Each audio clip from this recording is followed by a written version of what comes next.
Hey everyone, and welcome to our presentation. Today we're going to be talking about sitting volleyball for the Paralympian. Okay, so we're going to take you guys through kind of the background of what sitting volleyball is and how it fits into the Paralympics and the rules and regulations of it, and then we're going to understand how this then fits into a full intervention plan. We're going to be taking an athlete from beginning to training plan to then return or be ready to play an actual game of sitting volleyball. So we're just going to go through all the ins and outs and then take you through our different interventions that we have come up with. But first, we're going to do a quick pre-assessment. So if everyone could log on to and type in this code, and we'll get started. So what is the Paralympics? The Paralympics is an international multi-sports competition for athletes with physical, mental, and sensory disabilities. There are 6 different disability groups with Paralympics. Those groups are amputees, cerebral palsy, spinal cord injuries, intellectual disabilities, and then a group called les autres, and that is athletes whose disabilities does not fit into one of the other categories. Like the Olympics that we're used to, the Paralympics have summer and Olympic Games that are held every 4 years. The Paralympic movement offers sports opportunities for athletes that have impairments that belong to one of the 10 eligible impairment types. So these are the 10 eligible impairment types. You have impaired muscle power, impaired passive range of movement, leg length difference, short stature, hypertonia, ataxia, athetosis, vision impairments, and intellectual impairments. A lot of these conditions are things that we have learned about in pediatrics and neuro. And an interesting little fun fact is that before the impairment qualifications were set in place, the really only athletes who were allowed to participate in the Paralympic sports were athletes with spinal cord injury. But in the 1970s and 80s, the scope of movement had expanded to include athletes with other types of impairments, which is where we got these qualifications. Once these athletes qualify for the Paralympic Games, they are placed into different categories of impairment. These categories are called sports classes.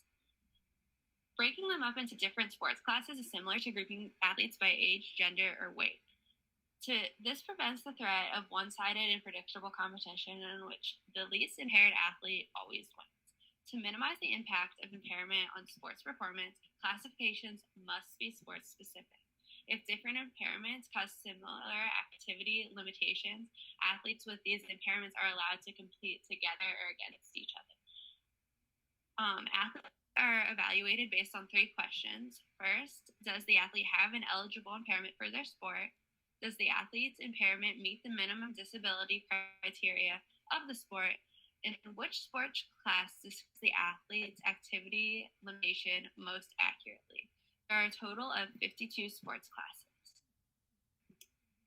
The first Paralympic Games occurred in the 1960s. The Games involved 400 athletes, all of whom had spinal cord injuries, from 23 different countries who competed in 57 medal events across 8 different sports. These sports included archery, athletics, archery, snooker, paraswimming, table tennis, wheelchair fencing, and wheelchair basketball. As you can see, some of these sports are no longer included in the Paralympic Games, but today we have 27 total Paralympic sports, 21 of which occur in the summer and 6 which occur in the winter. The one that we're going to be focusing on today is sitting volleyball. There are 2 sports classes in sitting volleyball, VS1 and VS2. The way that these classes are labeled is with the sport, the VS, and the number. The number indicates the level of disability, so equal a higher level of disability.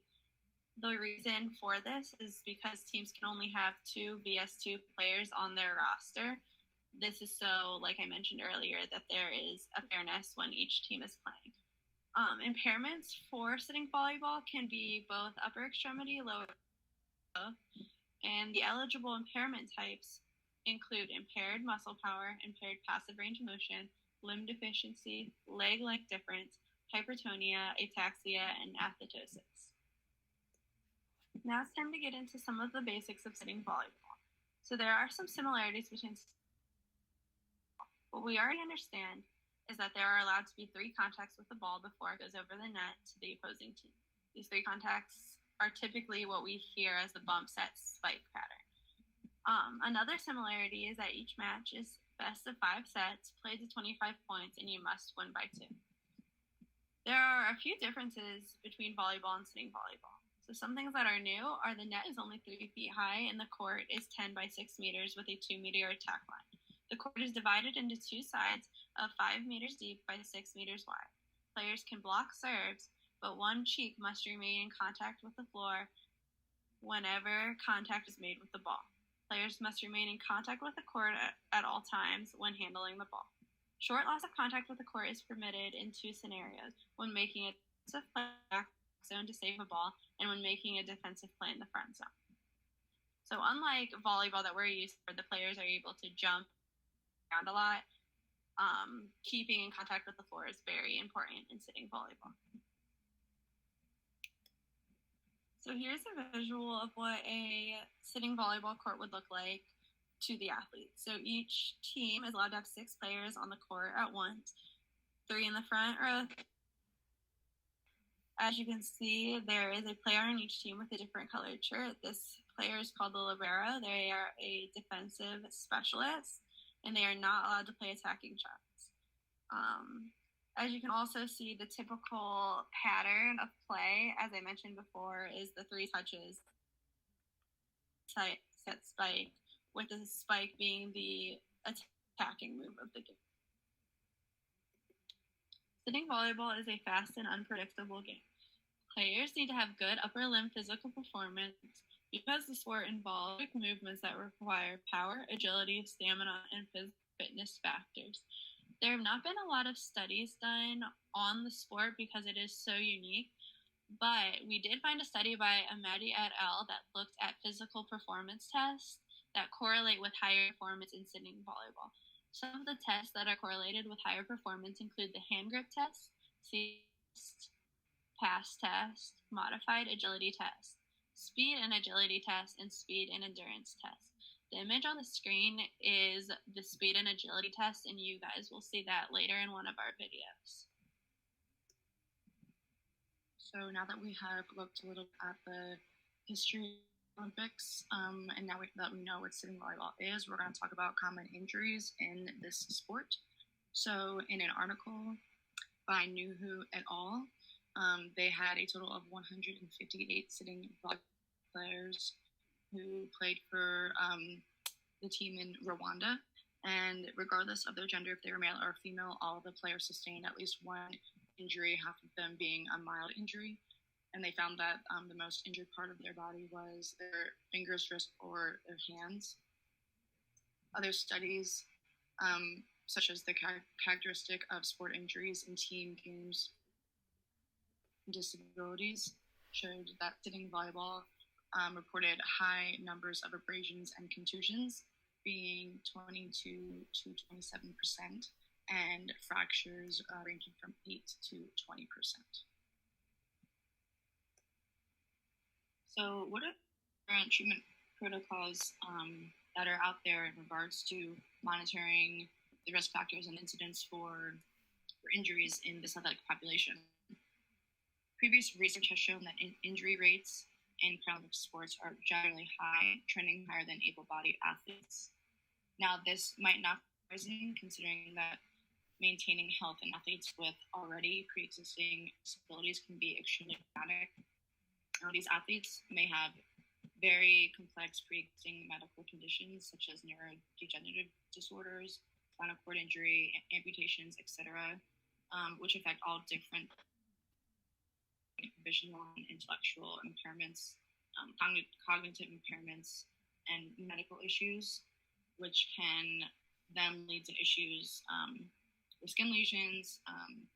They have spasticity, fatigue, pain. The list goes on and on. Athletes may be exposed to improper biomechanical load due to these pre-existing medical conditions that they have. They're trying to move in any way that they can, any way that their body will allow to complete the task at hand to win the game, to win their sport. So this study over here, sports-related injuries and illnesses in Paralympic sport, or the SRIIPSS. This was a cohort study that aimed to prospectively collect self-reported data on the incidence and sport-related injuries during both training and competition. Now, this was the first study to ever like this, so they were pretty much just creating a protocol of what to do for this specific population. And the output that they used were they gathered some baseline data, weekly athlete report, their injury report, their psychological profile, and their illness report. So a little bit more on the SRIIPSS. I think that this is a really lovely depiction of the previous research, current, and where we would like to see future research going in this area. In the middle arrow under the, you can see the different factors that go into the need of surveillance specific to Paralympic athletes, which is overuse symptoms and pain, psychological stressors, already having a pre-existing medical condition, which we talked a lot about in the last slide, and other equal aids. And so this study protocol will be used in the future to assess the injuries over time between different sports and populations. And the hope is that it will collect data based on the athlete exposure and observe trends, potential interactions, and risk factors over time, and thereby target sports who may be at a higher risk for injury, and knowing what those injuries are and potentially in the future how we can prevent them.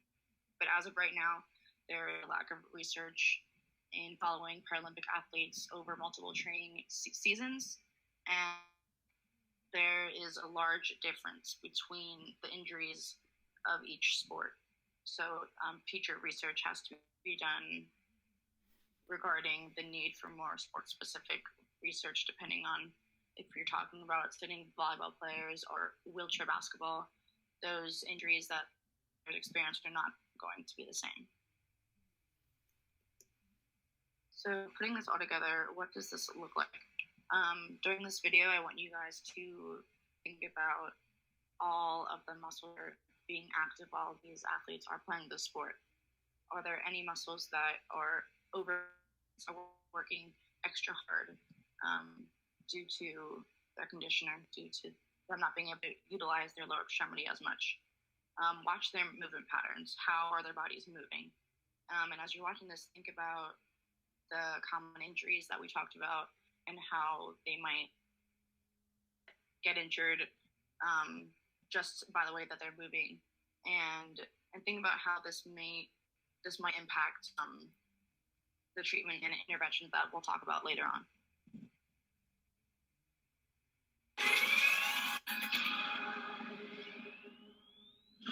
Invented in the 1950s in the Netherlands, sitting volleyball made its Paralympic debut with the men's competition in 1980 and the women's in 2004. Compared to volleyball, the sitting volleyball court is smaller and the net lower, but the ball is the same. The attack line, 2 meters, creates a front zone and a back zone. Only the 3 players in the front zone may block.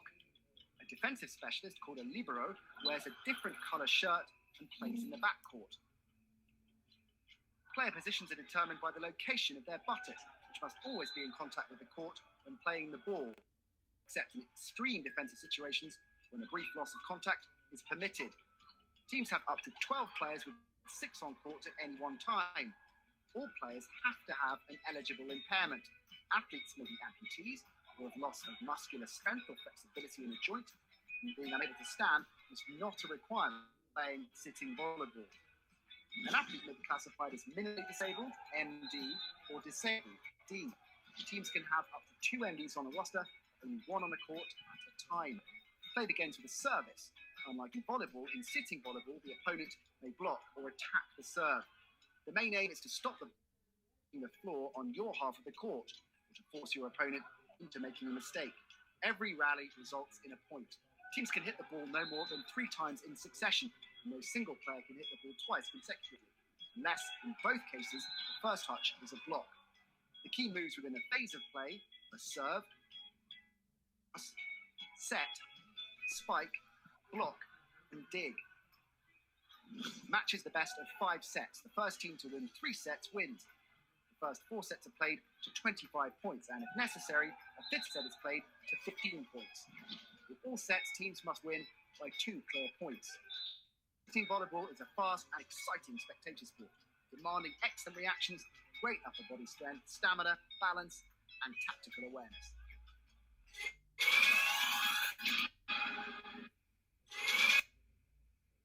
So, what muscles are active? Ideally, we would have liked to have an open discussion in class about what you guys watched in the video and what kind of muscles that you saw being overactive and watching the movement patterns.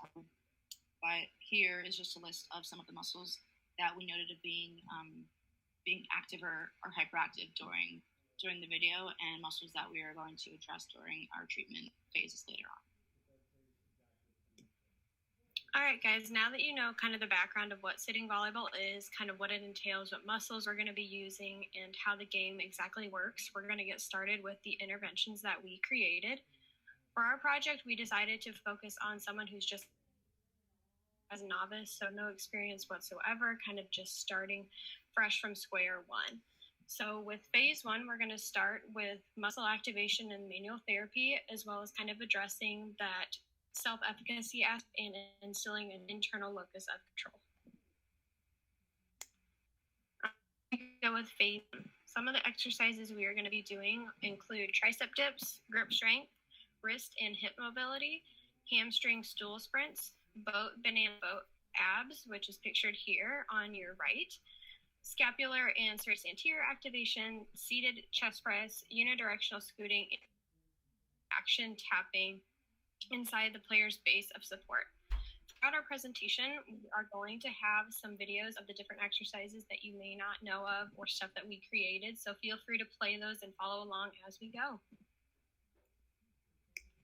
So we're going to start with the seated chest pass. This is a strength exercise for our athletes, focusing on the upper body, the core, and then any remaining lower extremities that they may have. The goal is to have our athletes really engage those muscle groups while maintaining an upright posture as they throw and they catch the ball. The added resistance of a weighted ball forces those muscles to engage further while the player prepares and reacts to the ball bouncing off the trampoline, catching it, and then throwing it back. Next, we have the resisted serratus anterior punches. This is another strengthening exercise focused predominantly on our upper extremities. What we'll do is we'll have the athlete sit in front of the resisted platform. They are then instructed to push through their upper extremities away from the platform and utilize their serratus anterior to give themselves the extra push, or that push plus motion, away to act the serratus anterior. The athlete will then relax, return to the starting position, and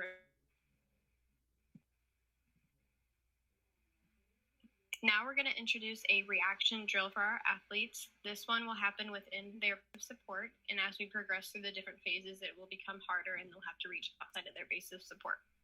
For now, athletes will improve their reaction times by using their arms and activating their upper extremity musculature to tap the colors as they light up on the screen, while maintaining their balance within the base of support. This drill can be increased in difficulty by varying the speeds at which these lights light up on the board. The last exercise that we're going to focus on within this one is unidirectional scooting. This is an agility drill for our athletes to get them moving a little bit more and bring in that cardiovascular system and try to increase their endurance slowly. So athletes will use their arms, their core, and their legs, if they're able to scoot across the floor, forward, backwards, and then left. The athlete should be focused on the arm and activating the correct muscles in order to complete this drill. So aside from the exercises that we are going to implement in phase 1, we just want to touch on some additional elements that are necessary in this phase. One being establishing an internal locus of control. So ultimately, this is going to increase self-reliance for better outcomes in athletes and in this athletic population. And one way of doing this would be to, from the very beginning, define the athlete's goals with the end in mind. So what does the athlete want to get back to? What do they want to accomplish? When is the competition? How much time do they have to accomplish this goal? And what are we going to do between now and then to help them get there? So like in class, starting with the end in mind and then working your way backwards. Number 2 being building self-efficacy. This can be on a number, but one of them just being including the athlete, the coach, and the PT into the plan of care. Telling the coach what's needs, what their tissues need to heal, how much time that they need to take off of practice or from training, and just focus on what they're doing in PT. To focus on their goals, again, the end goal in mind. How are we going to get the athlete back to competing, getting them better so they can partake in this sport? Having the coach be on the same side so that we're all working together with the priority and the main focus being on the athlete. Number 3 being nutrition. I think that this one is huge because it focuses a lot on energy expenditure. We talk a lot about the importance of energy conservation and conserving energy and not wasting it. But like we talked about before, these athletes, they have a lot of muscles that are being extremely active, possibly being overactive. They could be overcompensating due to whatever medical condition they have going on, due to not having a limb. And their goal is to win. Their goal is to move in any way, to catch the ball, to get it over the net, to dive. However they're going to do that, their body will allow them a lot. So they might be using more energy than is needed, or more energy that we as able-bodied people would use. So energy availability is defined as the energy that remains available to support the body's daily physiological needs after the energy expenditure of exercise has been accounted for, as is quantified by the deduction of the energy cost of physical activity from the daily energy intake being nutrition. So whether it's us, it probably won't be us. We will hopefully use the resources that we have and have the help of a nutritionist. But I think it's really important for somebody to assess the nutritional intake of these athletes simply due to the high amount of energy expenditure, both on and off the court. And like we talked about before, assessing the energy expenditure is extremely difficult in this population due to the different biomechanics, due to the extra load placed on their tissues, their different movement patterns, muscle spasms, etc. So I think it's just an important thing to address and to be aware of in this population. Number 4, dealing with stress of the competitive events.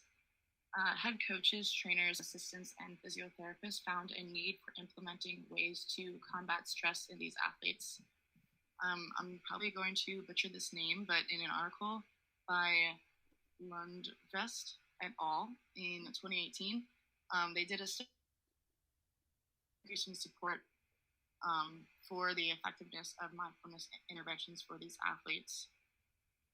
And some long-term effects that they found were the ability to act with awareness, organization demands, and decrease in performance worries. Okay, so for phase 2 is the controlled regional treatment with activation, stability, motor control, eccentrics, internal and external feedback, and we will progress our athlete from single to multiplanar movements. So for this phase, our focus is on eccentrics, stability, motor control, multiplanar movements, and movements outside of the athlete base of support. Some of the exercises that we included in this phase were shoulder perturbations with resistance, shuttle press-ups with an emphasis on the eccentric phase, seated chest pass, progressing from the last phase being multi-directional, core eccentrics with a medicine ball, reaction tapping outside of base of support, resisted sitting spike, and multi-directional scoots. So for the multi-directional seated chest pass, this is going to focus a lot on core stability and eccentrics, as well as upper extremity strength and reaction time. So the athlete will chest pass the ball to the trampoline, catch it when it bounces back, and rotate their trunk to one side, kind of like a Russian twist. And then they will chest pass the ball back to the trampoline and catch and rotate to the side, and they'll continue doing this. So for the shuttle press-ups, the athlete will sit or kneel on the machine with their hands against the platform and use their upper body to push themselves up like regular push-up, and then slowly lower themselves back down in order to add in that deceleration with some upper body strength.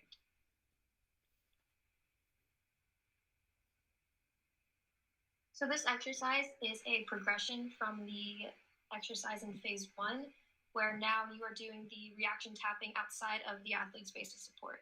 So same idea as in phase 1, as possible, the athlete will hit the light targets in order to promote core stability and reaction times while maintaining their balance and stability while reaching for those lights outside of their base of support.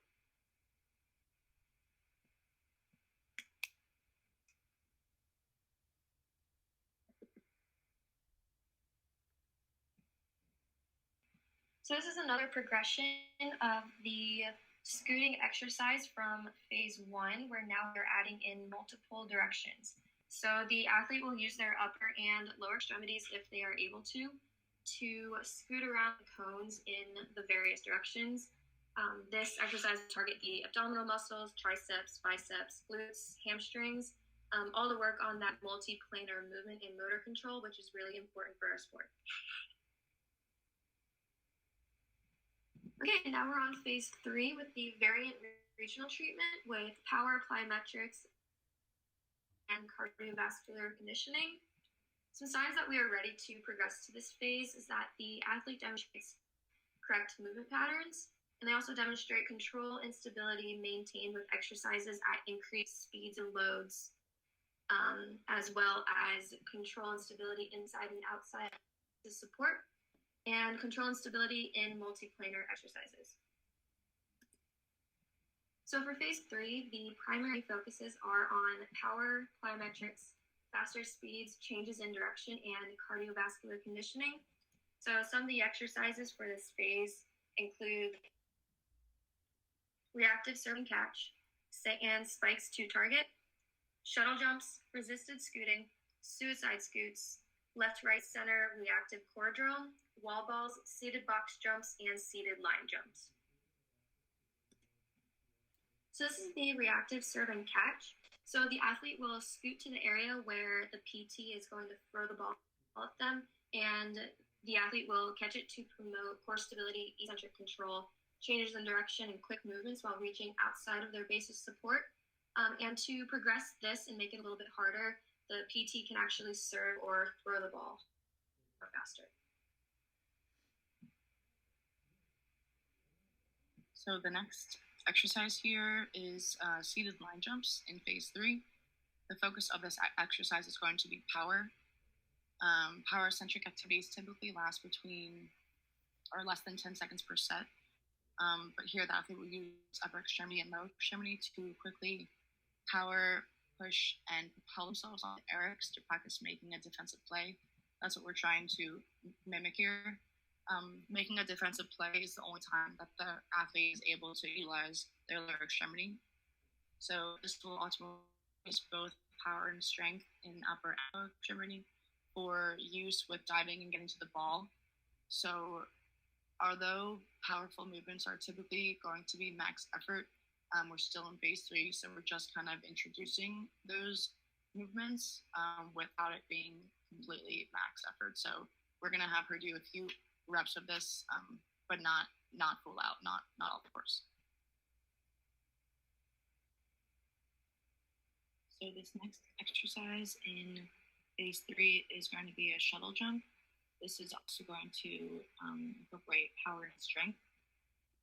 So in starting position, the athlete will sit or kneel with their hands against the platform, and they're going to push themselves off of the platform into a push-up jump to focus on the eccentric aspect of the movement, as well as beginning to incorporate plyometrics as we instruct them to land slowly and soft so that they're not putting too much force through their wrist joints. The next exercise we're doing is wall passing. This is a strengthening exercise in which athletes will use a medicine ball to do a set-like motion against. As you can see in the video, both Rachel and I have our hands in a setting position and kind of catching the ball, giving with it a little bit, and throwing it back up as high as we can. What you can do as the physical therapist is put a piece of tape on for a target for the athlete. You can also have the athlete change speed, increase the speed, or use a heavier or lighter resistance depending on what that athlete's needs are. Next in phase 3 are resisted scooting or suicides. As you can see in this video, there are many different ways that the athlete can perform suicides. They can do forward and they can move side to side. The purpose of this drill is to get them moving as quickly as possible and work on that fast change in direction. For the resisted scooting drill, the athlete is attached to either a band, you can use a rope, you can use anything basically that'll comfortably attach to the athlete and give them some resistance. In this video, Brooke has her feet on the ground and she is using her body and her feet to provide resistance to the athlete. So it is very dependent on that athlete's strength and ability.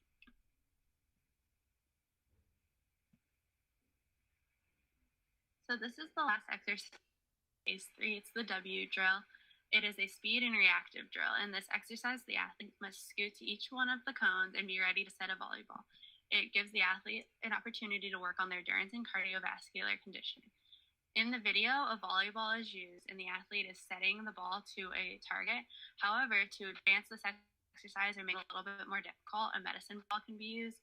The athlete will be doing the same positioning and scooting to and from the different cones, but instead of setting a volleyball, they will be doing that catch and throw movement that they did with the wall passing a few slides above to the target.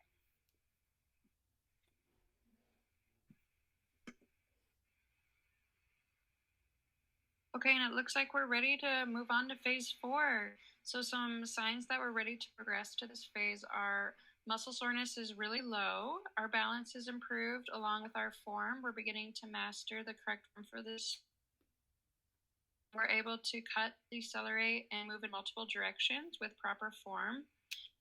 And since all of this is really important in order to progress to phase 4, we're going to start moving towards more of a global treatment and whole body exercises, kind of paired with the components of this sport, and working towards maximal effort activities along with advanced cardiovascular training.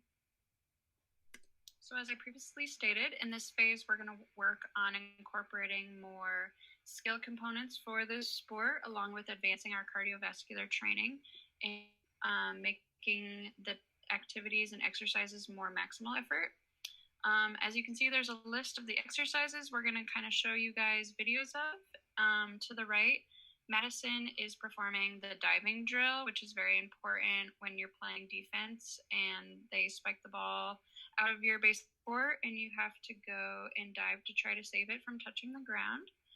And we just started incorporating partner passing. So Danya and Rachel to the far right are partner passing back and forth to each other. The first exercise of phase 4 is a TheraBand ball spike. The athlete has the TheraBand around their hand and the PT is providing a posterior directional force of the TheraBand. This exercise pairs a skill component of volleyball, which is really important, with strengthening. And we want to work on power, and eventually, as the athlete's used to this skill component, we want to work on the accuracy of the spike. Exercise is the reactive serve and receive. The PT is going to throw the ball to the athlete, and the athlete's to get underneath the ball in order to set it back to the PT accurately.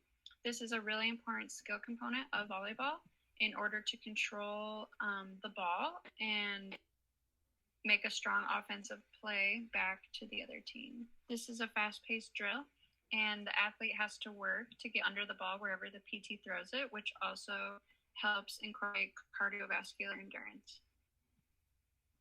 This exercise is spiker serve to a target. The athlete is going to spiker serve the ball to any of the 3 targets on the ground. These targets could be placed anywhere, but for this drill, they are to the right, to the left, and to the middle of the athlete. The purpose of this exercise is to combine the skill component of spiking or serving along with maximal effort and accuracy to hit the ball into the appropriate targets. This exercise is a partner set and spike. It is a skill component exercise that starts to incorporate another athlete. The purpose of this exercise is to kind of mimic the sport, mimic an offensive play that you would perform during a game. The one partner will set the ball while the partner tries to spike it accurately back to the other player. This exercise is a seated line jump with ball. The skill component being trained with this exercise is a defensive play. As you'll remember from before, during a defensive play, your butt is allowed to leave the ground. Giving the athlete a target like a line to jump over or the blue foam to jump onto allows for accurate training of this technique.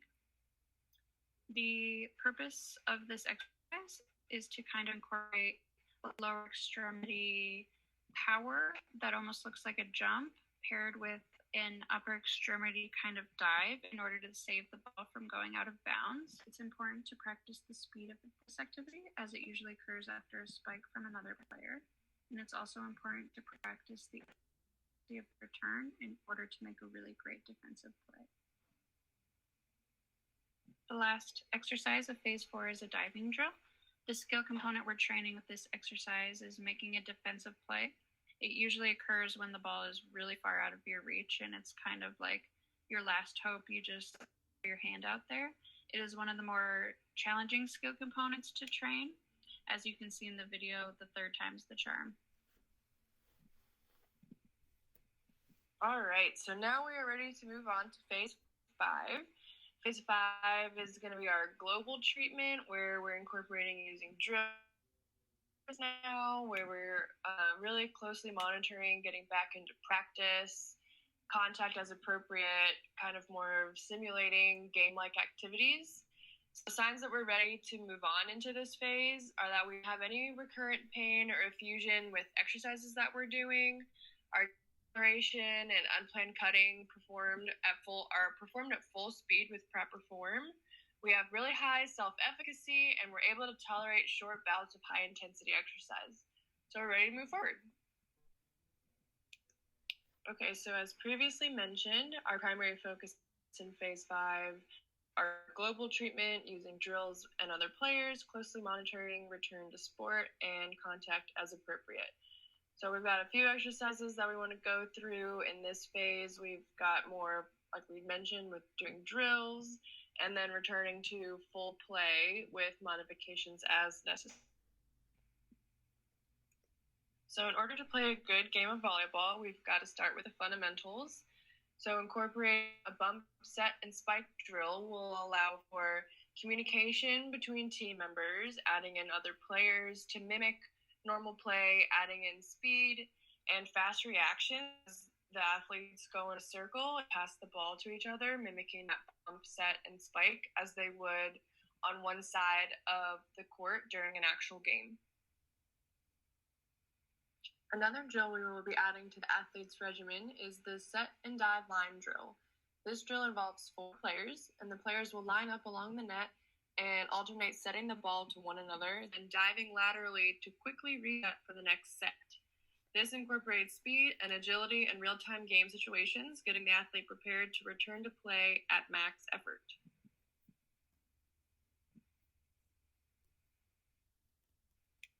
In the half-court 1v1 drill, athletes will pair up across the court from one another and alternate the ball back and forth, with the goal of keeping the ball from hitting the ground.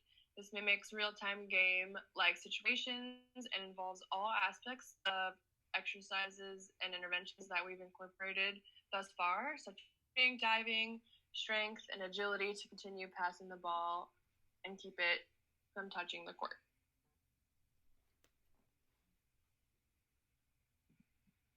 And now we have reached being able to play a real life game, so we will have the athletes get into teams of 6 just like we would in a normal game. Scrimmage as if they were playing in real time, so that this way the athlete gets used to what is required of them back in game situations after their training is completed.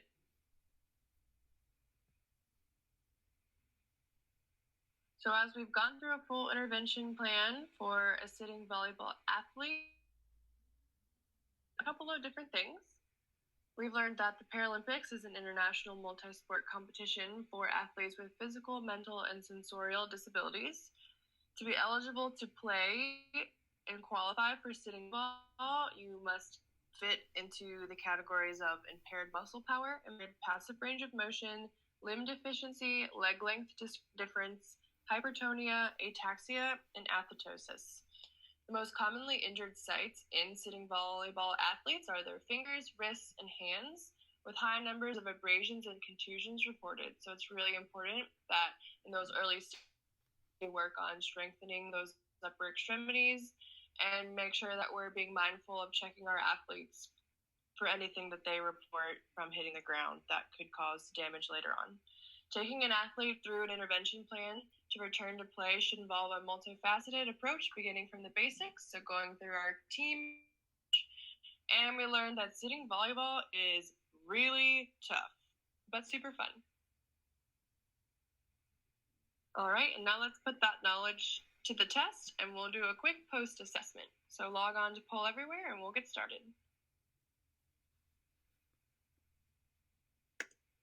And just for your reference, here is question 1 from the Poll Everywhere responses with the correct answer highlighted. Here's question 2 with the correct answer. And here's the third and final question with the correct answer noted. Here's the list of our sources. All right, and that's all we've got for you. So do you guys have any questions for us?